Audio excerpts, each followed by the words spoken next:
الصلاة والسلام عليك يا رحمة للعالمين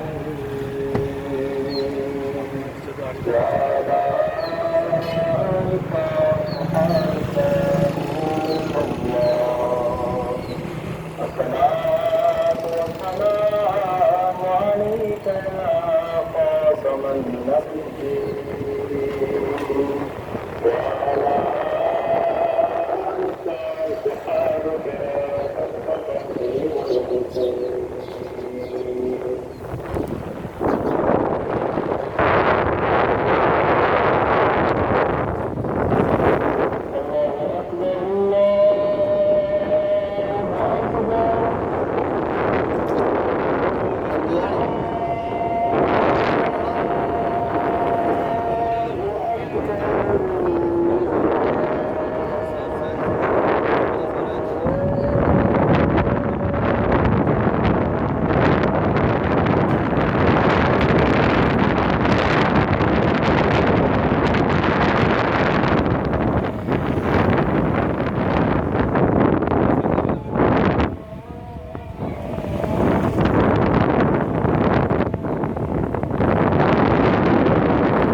وعلى ਇੱਥੋਂ ਜੀ ਅਸੀਂ ਮਿਠਾਈ ਲਈ ਹੈ ਜੀ।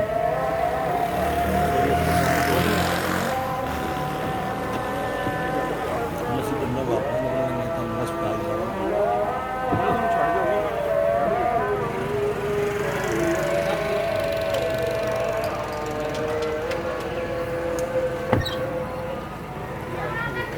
ਜਾਓ ਯਾਰ ਤੇ ਪਾਣੀ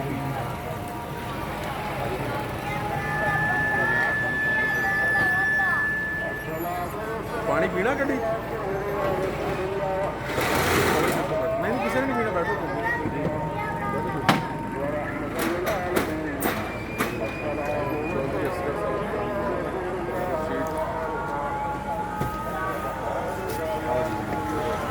ਜੇ ਤੋਂ ਮਸਜਿਦ ਦੇ ਅੰਦਰ